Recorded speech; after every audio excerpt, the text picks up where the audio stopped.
So, Mark is the CSO at Tavatech. There is a magic number. It's not 42 for those of you who know Hitchhiker's Guide to the Galaxy. It's TAVO 412. That's pretty close. A novel trispecific c-Met EGFR VEGF antibody for difficult to treat cancers. Mark. Thank you. Well, first, thank you very much for this opportunity to come and join you today. Thanks to the Fair Journey Committee for allowing me to come and share some of the ideas that we want to follow in terms of what Simone has alluded to in terms of avidity. Today, what I'm going to do is try to provide an application of multi-specific to really address some of the challenges that clinicians have to deal with.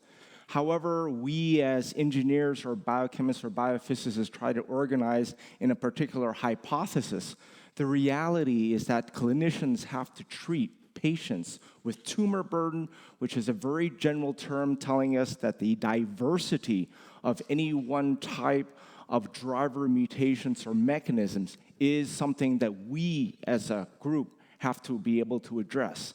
So the thinking associated with having a variety of orthogonal mechanisms of action using a multi-specific platform. This is what I'm going to share with you today, some of the thinking associated with this theme. And in one sense, this is a continual journey that one goes through. In this fair journey and coming over here, still lots of opportunities to think about how one could advance any one particular theme of discovery effort. Now, most of the challenges that we decided to confront lies on, if we're going to be looking at this theme of tumor burden, often single agent targeting is often not good enough. So trying to bring in different types of mechanisms is going to be key. Now, this aspect of understanding that there may be a driver mutation, linkages of whether you have alternative pathways that can interact with each other, that can increase the potential of having resistance, having that opportunity of trying to use the patient's immune system so you can have a stronger kind of response. We heard earlier from Simone some of the strategies to bring some of these thinking in. And even, especially with that theme of solid tumor environment, that crosstalk with the environment often results on that self-signaling that takes place that allows for vascularization to more or less drive the continued growth of that solid tumor. So trying to think of ways in which we can have control in these different dimensions is what we wanted to put in. So that opportunity of having that engagement with cancers with different types of multiple driver mutations, different kinds of mechanisms to try to control the tumor microenvironment, this is the theme that we wanted to be able to drive towards. So let's just take a well-validated system.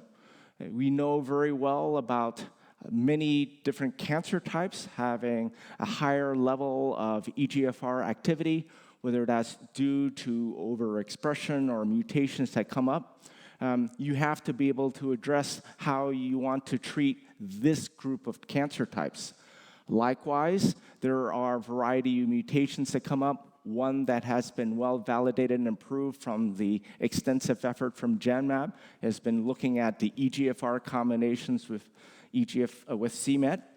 And incidentally, there's a lot of crosstalk that does also take place in terms of how these receptor tyrosine kinases feed back on each other to have that sustained interaction, in particular with the VEGF receptor pathway.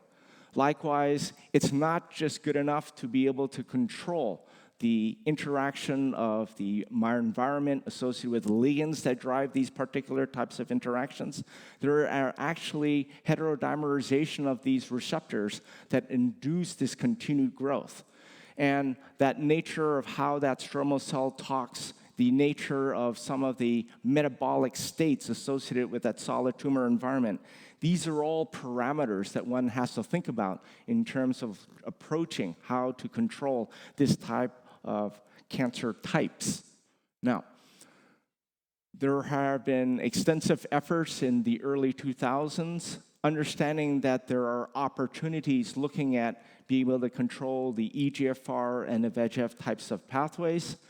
A lot of these phase 2, phase 3 trials had some initial readouts in terms of the synergistic effect, but unfortunately, they did suffer from dose-limiting toxicities.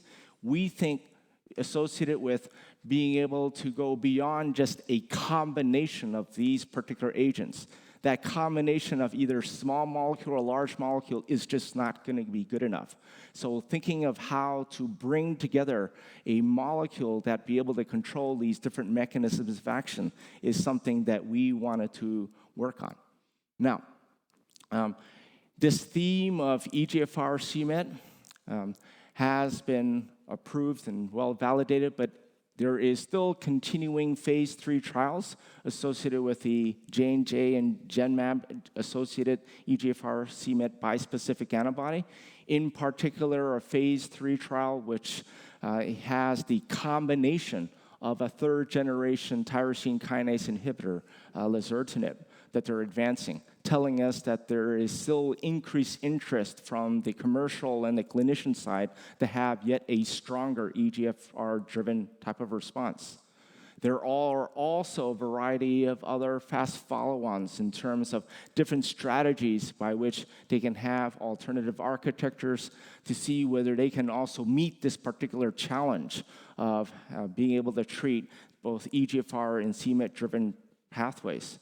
But in us being in a small biotech company, trying to differentiate ourselves, knowing that they have been registered primarily looking at non-small cell lung cancer and getting into gastric cancer, that opportunity of thinking how we can adapt this particular theme to extend beyond just these two types of cancer types, and whether you can think about how to design that molecule to increase the potency and efficacy associated with both EGFR and c-Met without having dose-limiting toxicity. So the opportunity is there. You can just go search very quickly and see that a variety of other cancer types beyond non-small cell lung cancer, beyond gastric cancer, that has that driven property of EGFR c-Met, especially with some of the signaling pathways. And these will include triple-negative breast cancer, pancreatic cancer, small cell lung cancer, of which there's very few available targeted drugs. A lot of them are associated with looking at the rapidly growing phenotype. But even then, as you know, there are lots of adverse effects associated with having that non-specific targeting. So thinking of how to bring in the control of EGFR, c-Met, and VEGF is what we wanted to think about in terms of advancing our efforts. So we have generated a multi-specific molecule. This has a dual epitope anti-EGFR arm associated with single domain organization. We have that to more or less control the EGFR signal blockade associated with both ligand blocking as well as heterodimerization control.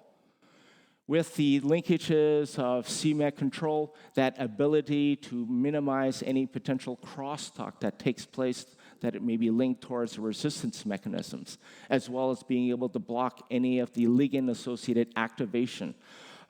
We also wanted to have some way of controlling any of the self-regulating mechanisms with some of the c-Met-driven types of cancer types. We also wanted to allow for the selection of epitopes that not only could shut down the pathways, but also increase that potential of having Fc effector function. And optimizing that potential took a particular effort that took place. Now, we also understand that there are rules in terms of dose-limiting toxicity associated with the avidity of c-Met, the avidity of the VEGF arm engagement. So having a monovalent presentation of EGFR, VEGF anti-VEGF and cMET is something that we put into this particular molecule. All of this put together in a single cell line system for CMC effort. So let's just go into some of that theme. So in essence, in this type of a molecule, proliferation by signal pathway, shutdown, particular control of the crosstalks, shutdown due to degradation of the respective receptors. That opportunity to having a stronger, broader types of Fc effector function, and also having that control of vascularization by having anti-angiogenesis activity. So now, in terms of looking at how you would screen for this type of molecule, most of the EGFR mutations are in the intracellular side. Knowing that you do need to shut down both ligand engagement as well as heterodimerization is something that we have to put in terms and selection of the respective arms. Knowing that in the solid tumor environment, you have more of a hypoxic condition, so having selectivity in those particular kind of conditions versus the normal physiological state of EGFR were some of the considerations in the selection. In terms of cMET arm, you have to block the ligand. There are known mutations on the extracellular side, making sure that you had the ability to cross-engage these particular types of mutant forms was important.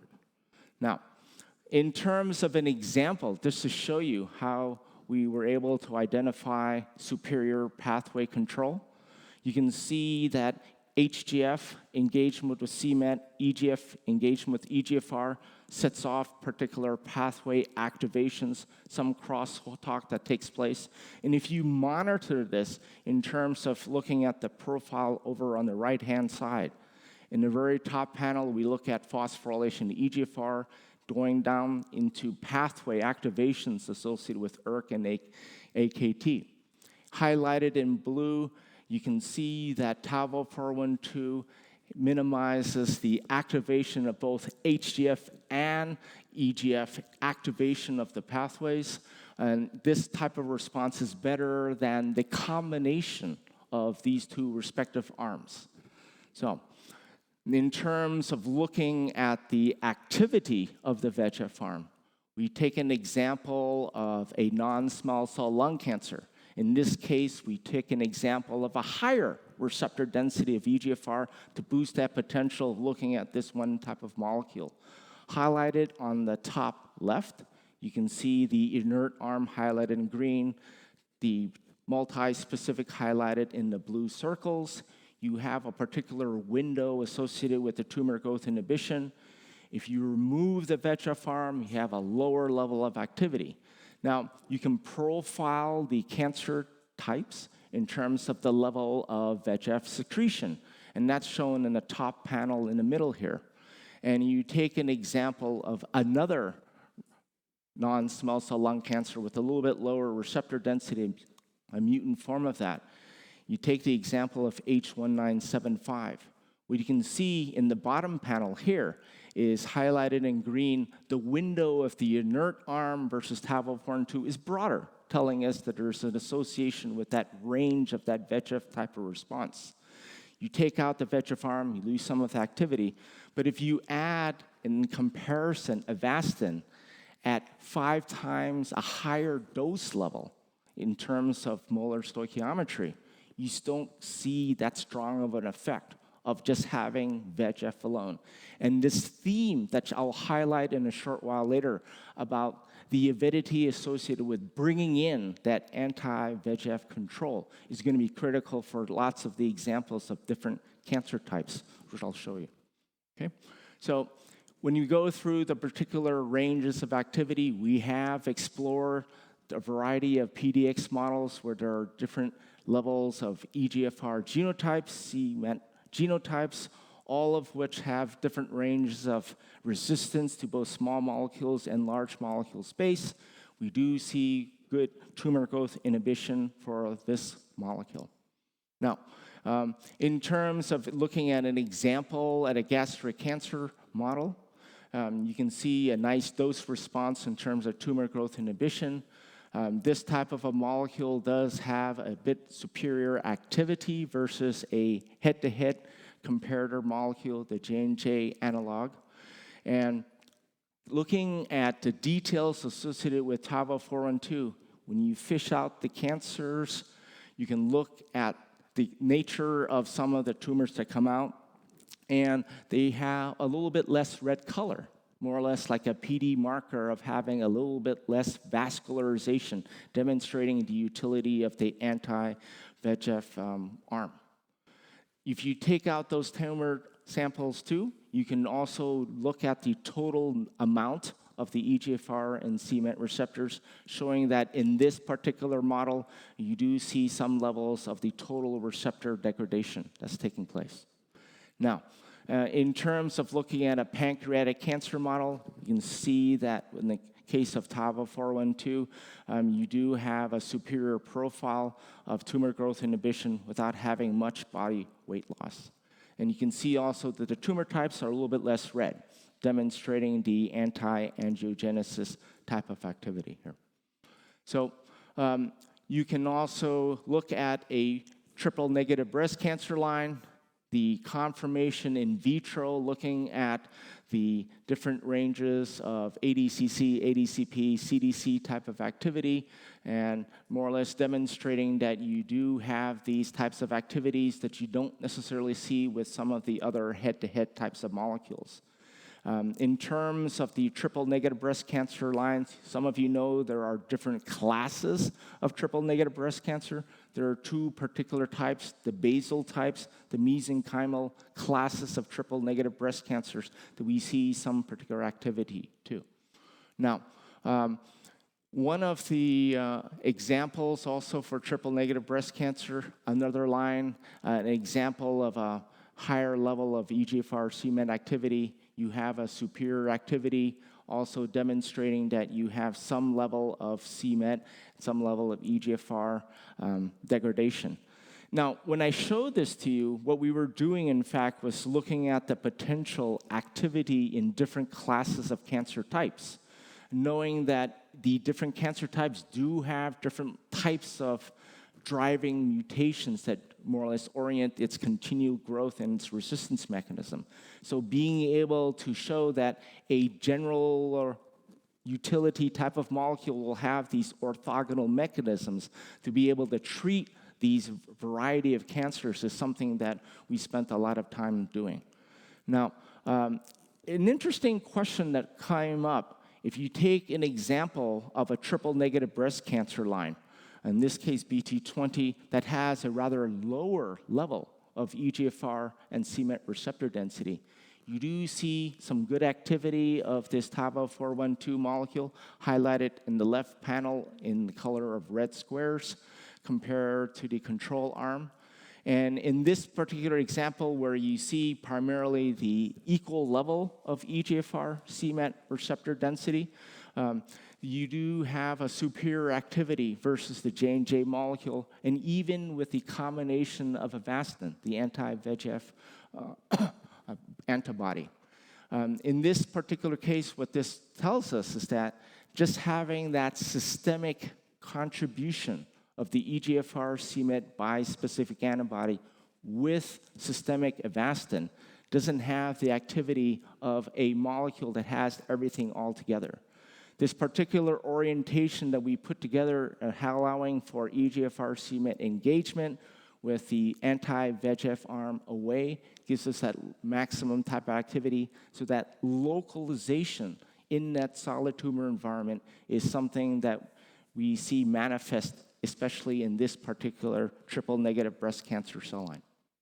Now, you can take this particular cell line and go through the exercise that if you take out the Fc effector enhancement by silencing, you take out the c-Met arm, take out the EGFR arm in the lower bottom here, you can see that you have a lower level of activity.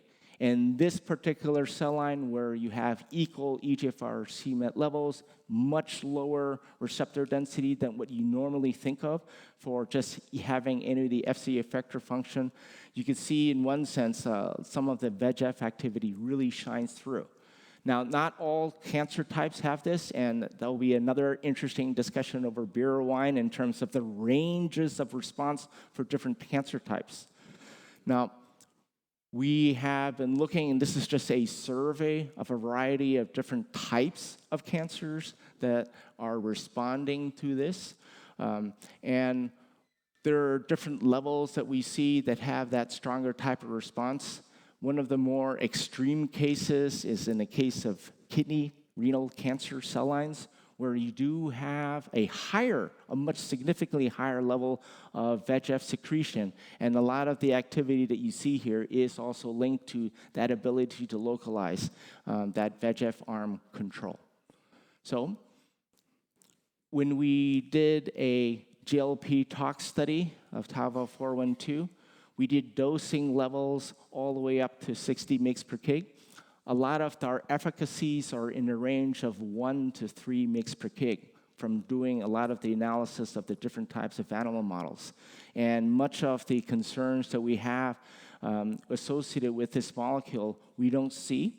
Much of the physical, the clinical pathology associated with this molecule looks all pretty clean. And much of the PK that you see associated with the target-mediated disposition of EGFR, we see that the PK is quite similar to other classes of EGFR antibodies like cetuximab, as well as with some of the better-known bispecific antibodies. Now, we have started a clinical trial over the United States. We have the first round of trials is taking place on the East Coast. Upon that IND approval that was last October, we just recently got the Chinese NMPA approval just last month. We do see that for the first round of patients, 3 patients have been dosed, that even at cohort 1, we have evidence of 1 stable disease at the level, at cohort 1 level, which is probably where we anticipate activity somewhere between cohort 3 and 4. So we're quite excited about that. And the ability to take advantage of the trials and the facilities both in US and in China is something that's quite exciting in terms of being able to move things forward. Now that we have started the clinical trials, we can't rest alone. Much of the demand from my superiors looks at how one can anticipate better variations of how you can further develop this type of molecule. And one of the themes that we know very well about is this nature of solid tumors, of which a lot of the challenges lies associated with the stromal barrier that exists around these cancer types. And being able to break these barriers so that you allow the opening of the doors to allow for entry of different kinds of molecules is something that we are spending a lot of time doing. So what we have been able to do is generated a targeted enzyme that can break some of the stromal barrier polymers.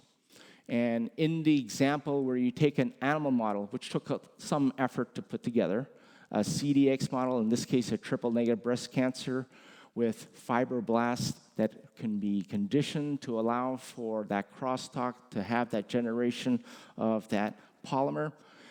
We can show that in the case of TAVO-412, you can have a little bit better activity when you have that targeted enzyme. If you lose any of the targeting of the cancer-associated fibroblast antigen, you lose some of that particular type of activity. So we're really excited about that potential of how we can think about not only controlling the extracellular barrier, but engage that potential of having the avidity, as Simone has highlighted, in terms of using the cancer-associated fibroblasts to expand the potential of having more tools to help patients of this class. So I'd like to conclude that this is a molecule that we put together. A lot of effort went in terms of the particular architecture that more or less put this molecule together in terms of having the orientation of the EGFR and c-Met binding arms so that you can have engagement in that tumor cell in one direction. Facing away, you have that anti-VEGF arm with a particular valency that allows us to have the different types of activity. We did spend the time to focus on having stronger target binding at the lower pH that could enhance more receptor occupancy in the solid tumor environment. And we do have a variety of different examples of cancer types with both PDX and CDX models in terms of advancement moving forward. So with this, I close and hope to be able to answer any questions about the strategies that we put together, and if not now, during the panel session, or even better, beer and wine a little bit later. So thank you.